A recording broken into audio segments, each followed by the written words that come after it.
मेघदूत और अंतरिक्ष की गंगा। ये कवर चित्र है दोस्तों।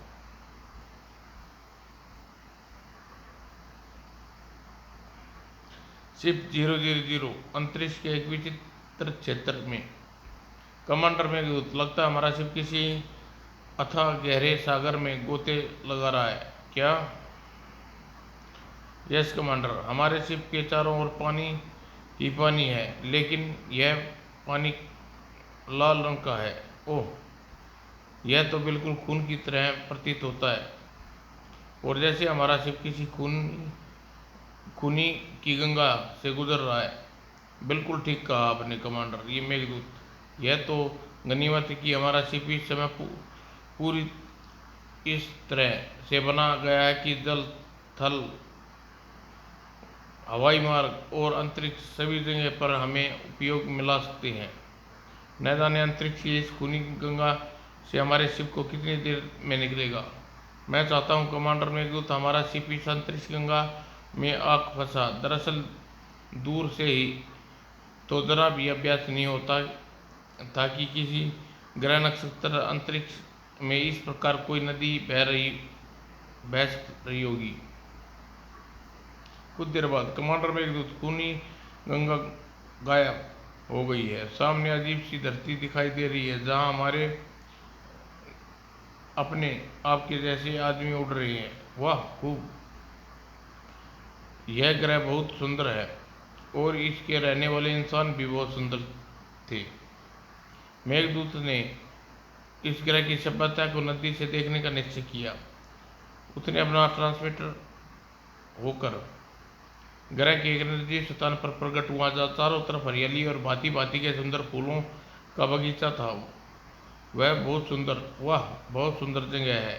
चारों ओर कैसी मादक खुशबू फैली है, बिल्कुल हमारी धरती का सा वातावरण लग रहा है। अचानक किसी एक सुरीली संगीत की आवाज किसकी है? राजकुमारी जी, कहिए न राजकुमारी जी, आदित्य आपको कैसे लगे? राजकुमार आदित्य आपको कैसे लगे? लोग कहते हैं कि आर्य देश के राजकुमार आदित्य बहुत सुंदर है, पुरुष है, धरती पर कहीं नहीं है। हमारी राजकुमारी अलका कौन सी किसी से कम है? राजकुमारी जी सूर्य देश की ही नहीं, बल्कि धरती की सबसे खूबसूरत नारी है। यहाँ तो लोग के नाम भी धरती के नाम जैसे हैं, और हमारी धरती की तरह यहाँ भी कई देश हैं, और भाषा कमाल की है। यहाँ हिंदी है। जरा सुनो, और क्या बातें कर रही हैं यहाँ की नारियाँ। देखो, तुम मुझे कुछ देर के लिए बगीचे में अकेली रहने दो, मुझे तंग न करो। राजकुमारी जी के आदेश पर उसकी सहकियाँ बगीचे से चली गई। मेघदूत ने राजकुमारी का चेहरा फूलों के बीच छिप कर देख रहा था। राजकुमारी सचमुच बहुत सुंदर है, किंतु कुछ ही क्षणों में राजकुमारी जी की एक सहेली वहां दौड़ी हुई आई। राजकुमारी, राजकुमारी, गजब हो गया! आर्य देश के राजकुमार आदित्य शशांशु का अपहरण कर लिया। क्या है? नहीं, ऐसा नहीं हो सकता। उधर सूर्यदेश राज दरबार में भी यही चर्चा थी। दुष्टता के लिए क्षमा चाहता हूँ महाराज। शशांशु ने धमकी दी है, यदि सिद्धि राजकुमारी अलका का ब्याह उससे नहीं किया गया तो सूर्यदेश के आर्य देश दोनों धूल में मिला देगा। ओ नहीं, हम उस कुरूप बोने बूढ़े के साथ अपनी फूल सी बच्ची का ब्याह हरगिज नहीं कर सकते। किंतु महाराज, आप तो जानते हैं शशांशु का धमकी कोई धमकी नहीं है, मगर हम क्या करें सुबुसेन, हमें तो कोई रास्ता नहीं सुझाई देता। उधर दूसरी ओर, अरे राजकुमारी जी जब बेहोश हो गई, क्या करूं? महारानी को खबर करूं? राजकुमारी की सहेली तुरंत बगीचे में प्रस्थान कर गई। देखूं क्या राजकुमारी को? तभी मेघदूत राजकुमारी के निकट पहुंचा। राजकुमारी ने इस ग्रह पर के बारे में सब कुछ जान सकता हूँ। मेघदूत राजकुमारी को बाहों में उठाकर ट्रांसमिट होकर राजकुमारी सहित 00 में पहुंच गया। कमांडर मेघदूत, यह किस लिए आए आप? यह इस सुंदर ग्रह की राजकुमारी है प्लूटो। क्या तो आप इस का अपहरण करके ले आए कमांडर मेघदूत? यही समझ लो। अब तुम तुरंत ही एक काम करो, कृत्रिम बादलों का घेरा सिप 00 के चारों ओर छोड़ दो। सिप किसी को नजर नहीं आना चाहिए। प्लूटो ने 00 के चारों ओर धुएं जैसा कृत्रिम बादलों का निर्माण करके वाली गैस का गुबार छोड़ दिया। मेघदूत ने कहा, शिप किसी की नज़र में नहीं आना चाहिए, परंतु 00 फिर भी किसी की नज़र में पड़ चुकी थी। हलाकू, आज्ञा महाराज। किसी अजनबी ग्रह का कोई अजीब पुरुष तुम्हारी होने वाली महारानी को उठा ले गया है। धुएं के उस गुब्बार में उसका यान है। यान को चूर चूर करके अंतरिक्ष में फेंक दो, किंतु ध्यान रखना तुम्हारी महारानी को जरा भी खरोच ना आए। जो आज्ञा महाराज, मैं ध्यान रखूंगा महाराज। ठीक उसी समय शिप 00 में सूर्या देश की राजकुमारी अलका को होश आया। मैं कहा हूँ, कौन हो तुम लोग? कौन हो? हम आपके मित्र हैं राजकुमारी जी, परंतु इस ग्रह पर अजनबी हैं। लेकिन क्या? लेकिन तुम तो राजकुमारी आदित्य से भी सुंदर हो। मुझे मेघदूत कहते हैं। मैं पृथ्वी से आया हूँ और यहाँ से अनगिनत प्रकाश में वर्ष दूर है। पृथ्वी, इस ग्रह के बारे में तो हमारे यहाँ लोक कथाओं में जिक्र तो आता है। हमारे यहाँ पौराणिक साहित्य बताते हैं कि किसी ज़माने में हमारे पूर्वज भी पृथ्वी ग्रह के यहाँ बसे थे।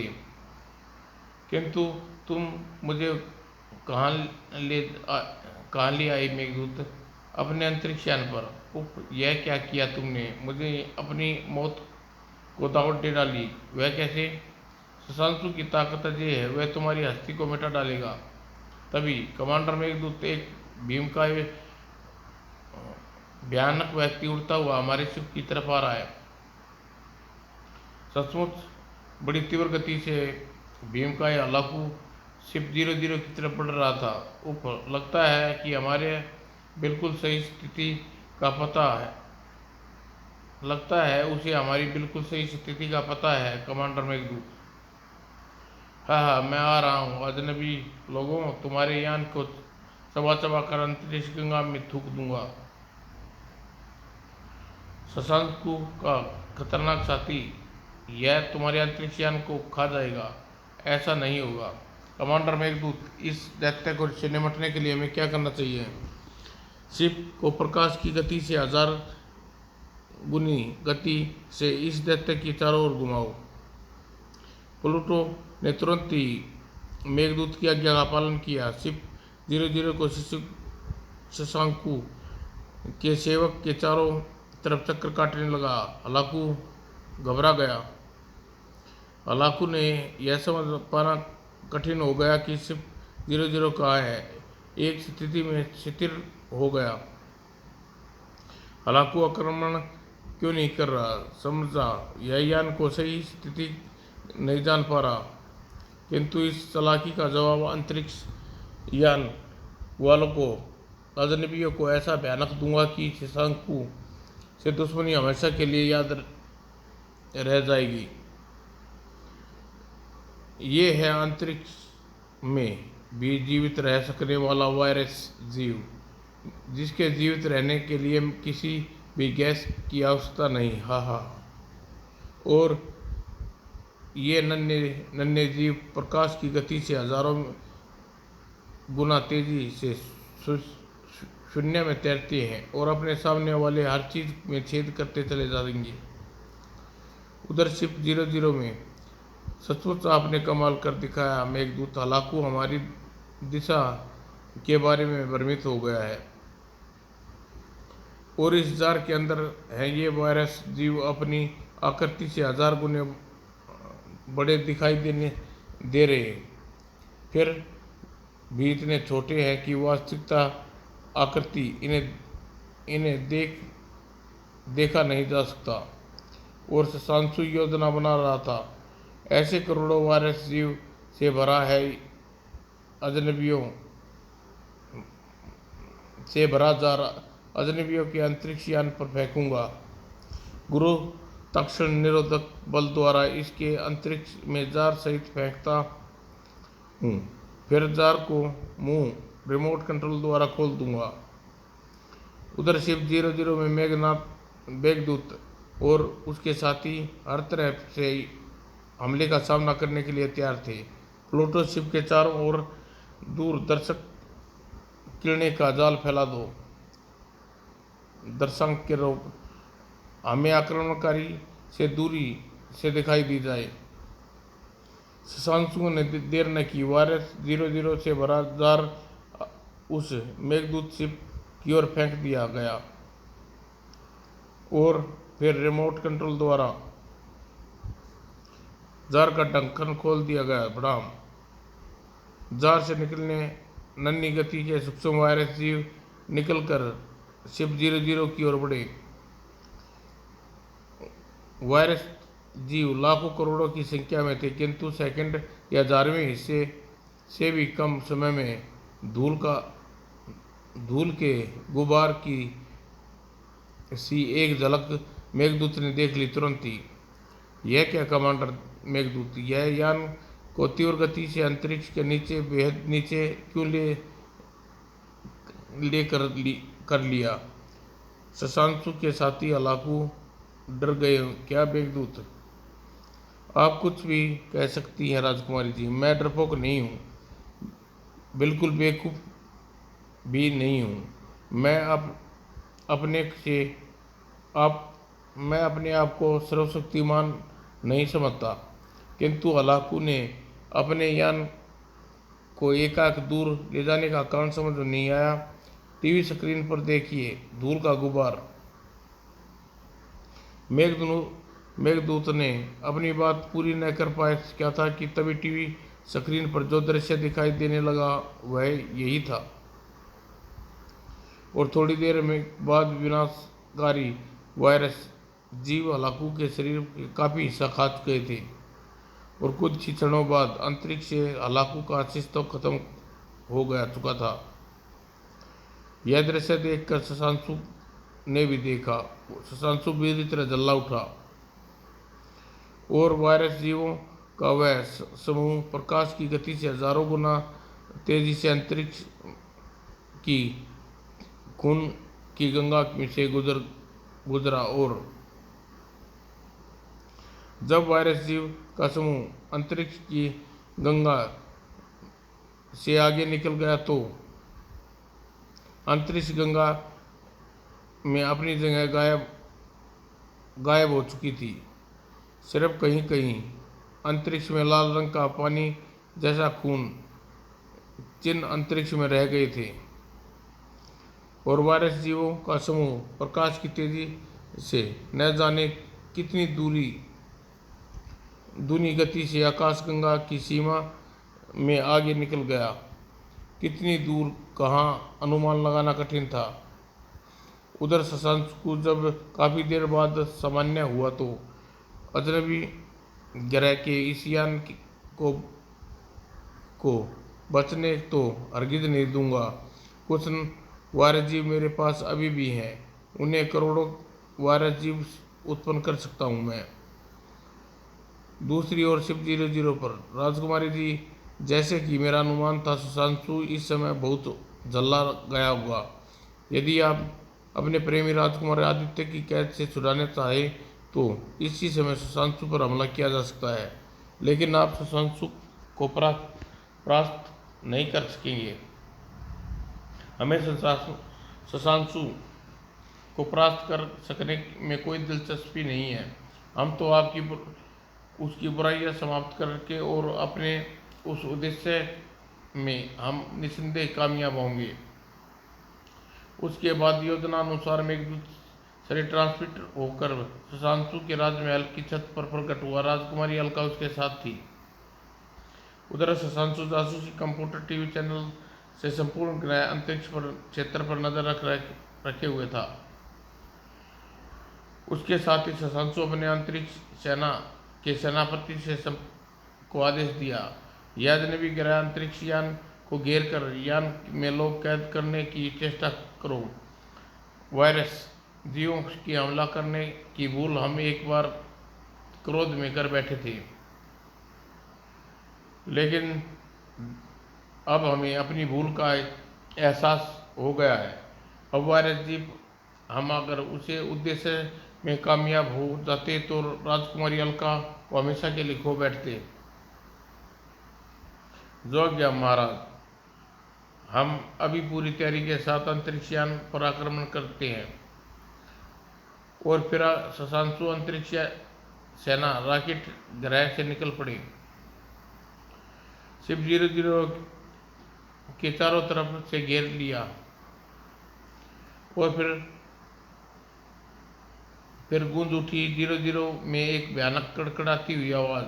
तुम लोग चारों तरफ से घेर लिए गए हो, खबरदार। मुकाबले की चेष्टा की तो नष्ट कर दिए जाओगे। इसके यान अधिक आधुनिक नहीं है, इनके यान अधिक आधुनिक नहीं है, इन्हें खुद ही नष्ट कर सके। मगर क्या कमांडर मेघदूत को यह पसंद करेंगे?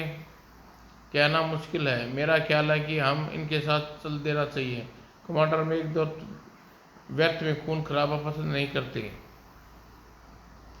और आपस में सलाह मशवरा करने के बाद मेघदूत के साथियों ने आत्मसमर्पण कर दिया, किंतु यान से बाहर आकर नहीं। हम लोग से युद्ध नहीं करना चाहते, इसलिए आपके साथ चलने के लिए तैयार हैं। शशांशु टीवी स्क्रीन पर यह दृश्य देख रहा था, बेहद खुश हो गया। उसे सपन में भी गुमान न था कि शिप में राजकुमारी अलका का अपहरण करने वाला वह अजनबी नहीं होंगे। हाँ, अब मैं सूर्य देश के राजा को अपनी मर्जी के बगैर ही आर्य राजकुमार के सामने राजकुमारी अलका को अपना विवाह रचाऊंगा। राजकुमारी अलका मेघदूत इस समय शशांशु के सिर पर मौजूद थे, यानी राजमहल की छत पर। छत से उन्हें सीढ़ियों से नीचे की ओर जा रही थी। उन्हीं सीढ़ियों से वे लोग नीचे उतरने लगे। हम कहाँ जा रहे हैं? मैं तो इस ग्रह के अजनबी हूँ, तुम्हें ही बताओ। यह शशांशु का महल है। हाँ, है तो शशांशु का महल, मगर महल में हम कहाँ पर पहुँचेंगे? मेघदूत का उत्तर देने की आवश्यकता नहीं पड़ी, क्योंकि सीढ़ियों से उतरकर गैलरी पार करते ही दूसरी गैलरी के सामने ही रोक लिया। शशांशु के एक सैनिक ने। रुक जाइए, तुम कौन हो? तुम्हारी तरह इंसान। मगर अब तुम हमारे राज्य के तो नहीं लगते। राजमहल में कैसे आए तुम? ऊपर से, छत के रास्ते से, यानी उड़कर आए हो तुम। किंतु तभी उस सैनिक ने राजकुमारी अलका पर निगाह पड़ी, पहचान गया। अरे राजकुमारी अलका, तुम्हारे साथ। रुक जाओ, तुम यहाँ से कहीं नहीं जा सकते। मगर हमें तुम्हारे महाराज शशांशु से मिलना है। मैं उन्हें अभी खबर करता हूँ। दीवार पर हैंडल लगा। सैनिक ने हैंडल को खींचने के लिए दीवार की ओर बढ़ा। मेघदूत ने छलांग लगा दी सैनिक पर और उसकी तलवार वाले हाथ पर करारा वार किया। तलवार सैनिक के हाथ से छूट कर गिर गई। अलका ने तलवार फुर्ती से राजकुमारी अलका ने कब्जा किया। अब तुम पहले ही हमें यह बताओ कि राजकुमारी आदित्य कहाँ कैद किया गया है? सैनिक ने पहले तो विरोध करने की चेष्टा की, मगर मेघदूत और राजकुमारी ने अधिक धमकाने पर भयभीत हो गया और उन्हें कारागार की तरफ लेकर चलने लगा, जहाँ राजकुमार आदित्य कैद थे। कारागार महल के एक हिस्से में था। कारागार में कई पहरेदार थे। अपने साथियों से पीछे सूर्य देश की राजकुमारी अलका को एक अजनबी के आते देखा तो चौंक गई। क्यों चक्रदूत, यह राजकुमारी अलका इस अजनबी कौन है? और तुम्हारे साथ महाराज शशांशु की इजाजत से इन्हें यहाँ लाए हो? मेघदूत के साथ आगे बढ़ती राजकुमारी अलका द्वारा तलवार के निशाने पर सैनिक, वह बेचारे क्या जवाब देता? और जवाब देने की स्थिति में मेघदूत ने आने नहीं दी।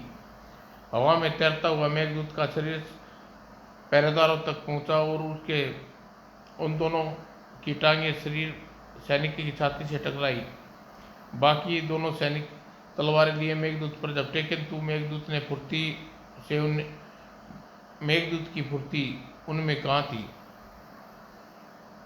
चारों सैनिक के संभल कर मेघदूत का मुकाबला करने में असफल प्रयास किया, किंतु मेघदूत की लात घूसों ने उन्हें जल्दी ढेर कर दिया। ये तो गए काम से, अब कारागर की ताले की चाबी मिले तो बात। इस ताले के लिए चाबी की जरूरत नहीं है, इसे तो मैं यूं ही तोड़ देता हूँ।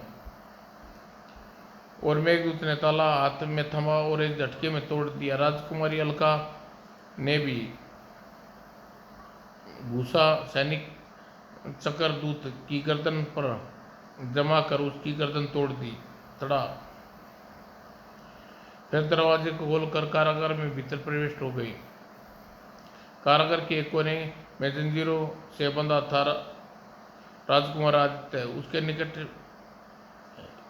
हूबहू से सांसु जैसा एक व्यक्ति। अरे राजकुमारी अलका, हम आपको आज़ाद कराने आए हैं राजकुमार जी, लेकिन तुम से पहले आप महाराज शशांशु को आज़ाद कीजिए। महाराज शशांशु इस कैद खाने में? हाँ, मैं शशांशु हूँ। मेरी जगह यह शासन करने वाला मेरा भाई शंकांशु, जिसके मेरे हमशक्ल होने का फायदा उठाकर अंतरिक्ष में खून की गंगा बहा दी है। अंतरिक्ष में खून की गंगा? राजकुमारी अलका, तुमने इस अजनबी का परिचय नहीं दिया।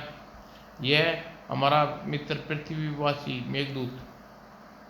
अंतरिक्ष में बहने वाली खून की गंगा के बारे में एक प्रश्न कर सकता हूँ महाराज शशांशु?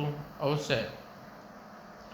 राजा शशांशु ने अनुमति पाकर मेघदूत ने उसे अंतरिक्ष में गंगा के बारे में बताया जिसमें उसका यान गुजरा था। फिर उसके बारे में पूछा तो आज से वर्षों पहले शशांशु धोखे से मुझ पर राजमहल में स्थित विशिष्ट कैदियों को कारागार में कैद करने के बाद संपूर्ण ग्रह के सम्राट बनने के लिए एक भयानक अंतरिक्ष युद्ध किया।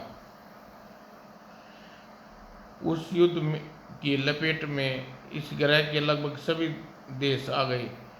ग्रह की 3/4 आबादी नष्ट हो गई। करोड़ों सैनिक को ग्रह का पर्यावरण दूषित होने से बचाने के लिए अंतरिक्ष में तैरते हुए युद्ध करना पड़ा। अंतरिक्ष में करोड़ों सैनिक मारे गए, जिसमें खून शून्य के चारों ओर नदी के रूप में बहने लगा और अंतरिक्ष में तैयार हो गई खून द्वारा एक अंतरिक्ष गंगा। युद्ध में करोड़ों देश बिल्कुल नष्ट हो गए। युद्ध में करोड़ों देश बिल्कुल नष्ट हो गए। इस ग्रह में कुछ देश बचे, किंतु अब मेरा हमशक्ल भाई शशांशु अपनी शक्ति भी काफ़ी बढ़ा चुका होगा। ओ तो वह शशांशु को पदच्युत कर फिर से आपको राजा बनाना भी अनिवार्य है। मेघदूत ने सावधानीपूर्वक लेजर किरणों का प्रयोग से कैदी राजा शशांशु और राजकुमार आदित्य की जंजीरें काट दी। मित्र मेघदूत, यदि तुम्हारी मदद नहीं मिलती तो हम इसी कारागार में निश्चित रूप से मर जाना था। हाँ, मुझे शशांशु ने सिर्फ राज्य के अरबों हीरो के गुप्त खजाने का पता जानने के लिए जीवित रखा। शायद अभी तक वह खजाना ढूंढ नहीं सका है। अब आप लोग मेरे साथ आइए। मैं शशांशु कहाँ होगा यह एक विशेष दर्पण द्वारा कुछ ही पलों में जान सकता हूँ। शशांशु ने दृष्टि शस्त्र हमारे पिता ने हम हर हरकत पर नजर रखने के लिए शरीर से बहुत छोटी उम्र में ही एक यंत्र साल चिकित्सा द्वारा स्थापित करवा लिया था। असली राजा शशांशु गुप्त मार्ग द्वारा राजमहल के एक गोपनीय कक्ष में ले गया जिसे शकांशु को भी पता न था।